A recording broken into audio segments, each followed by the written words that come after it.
Hey guys, it's Friday, February 10th, and this is Newswave. So we're going to start today off by talking about South Park, the new one coming out, The Fractured Butthole, which is an awesome title, by the way, for a game. Here's the thing, though. It's being delayed again, and it was supposed to come out before Christmas time. It was supposed to come out in December. It was delayed to at some point this year. Well, now it's delayed till sometime next year. They're saying it'll be out sometime before April 2018, more than likely. However, who knows at this point? All they're telling us is it's going to be out before a certain date, not it's going to be out like Q4 of 2017 or Q1 2018. So they're basically just pushing it off and saying it'll be out eventually. Now, this really shouldn't be surprising to anyone right now, because if you remember the first South Park game, Stick of Truth, it was delayed multiple times. I mean, it was supposed to come out back in like 2012, doesn't make it out until 2014, and it was delayed 2 or 3 times as well.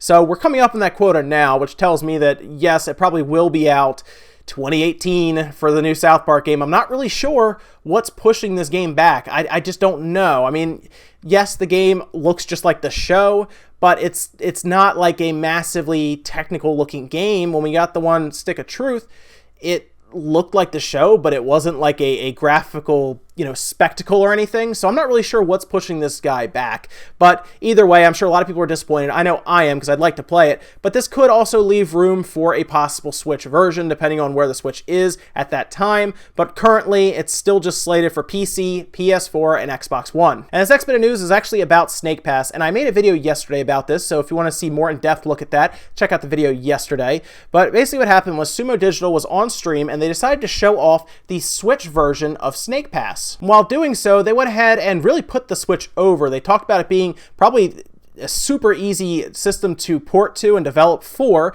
and they even made mention that it only took them about a week to go from the PS4 version to then getting it up and running on the Switch version. Now, there were still probably other things they had to do, like optimize it for handheld mode, smooth out a couple rough edges and everything, and then overall just get the game ready for sale. But the game didn't take long at all to move over, because they all share Unreal Engine 4 now. This little handheld Switch can do Unreal Engine 4 like the PS4 and the Xbox One can do that in an underlying framework. Of course, visual and resolution differences may apply, but overall, it can play the same games. And this is great, because I was talking about yesterday how it is very approachable for Unreal Engine 4 to the point where you don't necessarily need to know how to code 100%. So you're going to see a lot more people develop indie games for the Switch now. And you've probably seen the Kingdom Hearts HD 1.5 and 2.5 remix is coming out for the PS4, but what you may have not seen is that there is a limited edition that is specific to the Square Enix store. Now, you're going to see it here. The special edition does actually come with one of those pins. I don't know if you remember seeing the limited edition that just came out 2.8. They actually had a pin that came with it. Well, they're going to do the same thing for the remix limited edition of 1.5 and 2.5, and it's going to cost the same. You just have to order it on Square Enix's site. Of course, HD 1.5 and 2.5 for the PS4 comes with Kingdom Hearts Rechain of Memories, 358/2, Kingdom Hearts 2 Final Mix, Birth by Sleep, and then Recoded as well. That's due out March 28th. I don't know how long these pre-orders will last, but if you are interested and you're already going to get the game, consider, I guess, going to the Square Enix store and getting a pin with it. So this bit of news is actually really, really cool. And I looked at it and I was like, oh man, I hope this is actually happening. So they're writing the script and everything for what I'm about to tell you. So it's not set 100% in stone, but they are comfortable enough to come out and tell people about it. And this is for the possibility of an R-rated Power Rangers show. So the person who's designing and running the show for the new Castlevania series coming out on Netflix also has a severe interest in doing a Power Rangers show that is much more mature in content and a very violent version of Power Rangers, the way they were describing it. And this, of course, is Adi Shankar. And this was in an interview with Polygon. What he had to say was, it's a complete retelling of the first 3 seasons, and it's going to be really dark. Like darker than any other Power Rangers series.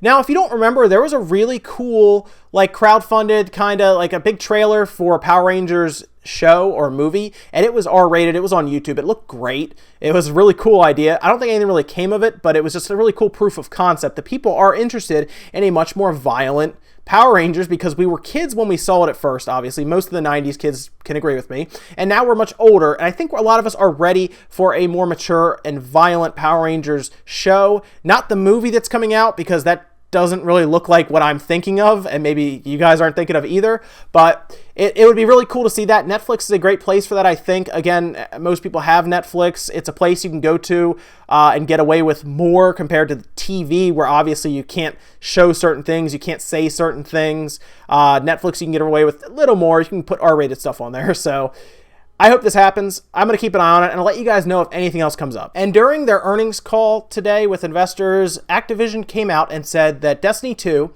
is still on track to reach 2017, and we should get Destiny 2, hopefully, I would say probably in the fall or winter time.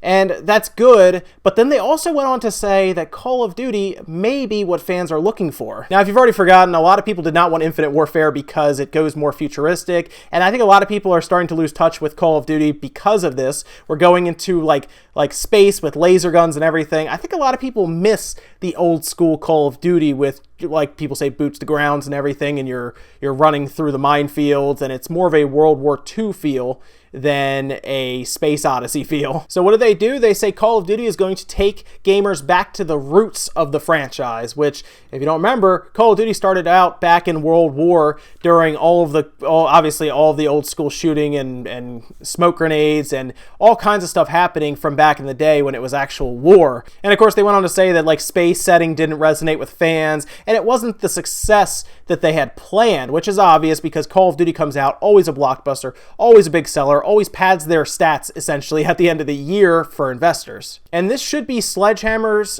time to do this. It's on a 3-year cycle, so it's time for Sledgehammer to step up and really give gamers a Call of Duty they're waiting for. Now, it's a 3-year cycle, so I feel like they had this in mind at least 1.5 to 2 years ago, that that's what this was going to be, an old school Call of Duty. I think Sledgehammer was looking at both sides and like, well, they're doing Black Ops, they're going into space, maybe we should be different and go back in time. And I've talked about this before, in gaming you want to be at least a little different, and Battlefield 1 showed that gamers do like that old school shooting and everything, like from World War I in that case. So I completely expect this new Call of Duty, which we will probably see announced between April and May. That's generally when we get a trailer of some kind. I would expect it to be a little more old school in terms of its shooting and just more gritty and dark compared to what we get now. Oh, and they also went on to say that there's not going to be another Skylanders game in 2017. That franchise will be held off to 2018. Makes a lot of sense considering Activision really likes to dilute their franchises by keep releasing more and more games. They really hurt Guitar Hero by doing that, just releasing so many games and making them worthless. And every time a new Skylanders game comes out, the old one doesn't have much meaning since the new one is backwards compatible with all the figures for the most part. So they should let this franchise rest for a little bit with what they have out now. And big news for Xbox owners, GTA 4 is now backwards compatible, but some people consider that their favorite or the best Grand Theft Auto. Well, guess what? You can go pop your copy in today, download the patches or the actual game usually, and you can start playing GTA 4 right on your Xbox One. So we talked about how Resident Evil 7 was starting to be like, people were speed running it constantly now, trying to get the best time. Well, somebody decided to take it a little further now, so it's a step further, and they're actually speed running the hardest difficulty with just a knife. And this comes from the person by the name of Quizzle. That's their handle, is Quizzle. And they actually ran all the way through Resident Evil 7 on the hardest difficulty, or the Madhouse run, which moves items around and makes Jack Baker run faster than you, so he can run you down really fast. And they decided to step it up a notch and run through it with just a pocket knife, which is ridiculous. But get this, not only did they finish it, they finished it in 2 hours and 49 minutes and 13 seconds. That is insane, considering most people can finish it on easy mode with 2 hours and 34 minutes and 7 seconds.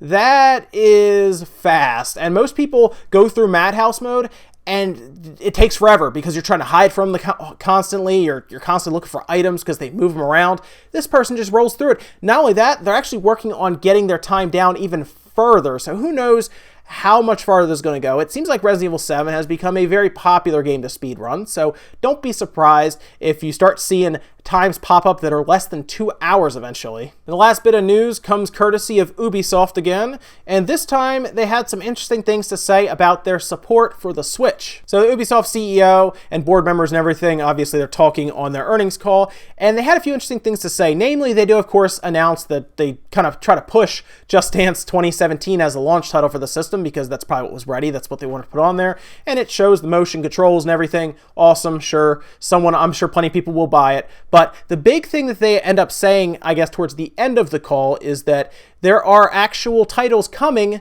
that are very strong for the machine, that are considered big games. And immediately there's a couple out there, but I think the biggest one a lot of people are thinking about is more than likely Assassin's Creed. Now, Assassin's Creed is supposed to take place in Egypt. It's been heavily rumored that it's coming to the Switch. That would be considered a very strong game for the machine since it's a very large open world game. We've heard that open world games work well on the Switch, but they're also talking about other games. So we may see some surprises going forward. E3 would be a great place to announce it and then show it off, but we will have to wait. They're being very vague. Everyone's still being vague about the Switch, and it's 3 or 4 weeks away now. So let's get transparent here, Nintendo. Let us know about a lot of stuff with the Switch that we need to know before we make this purchase. Of course, we're all going to make the purchase because it's sold out everywhere anyway, so they could probably wait till 2 days before the system comes out to tell us anything. But I hope in a week to 2 weeks we do find out more about the Switch through a Nintendo Direct or a stream or something, and I'll keep you guys informed if anything pops up in the news, so make sure you subscribe for that. And that's going to do it for Newswave today, guys. Make sure you comment, like, subscribe, all that good stuff. Let me know what you think about the Switch's ease of development. I think it's going to help a lot for indie developers to jump on board, considering it's very easy to work with. And let me know if you would like to see an R-rated Power Rangers. I know I would. I think that'd be really cool to revisit a show like that, but with a more mature overtone, and it would be a full reboot of the first 3 seasons. So we'd go all the way through things like Lord Zed and the Green Ranger showing up. There's just so much cool stuff they could do. So let me know what you guys think down below. I will see you next time.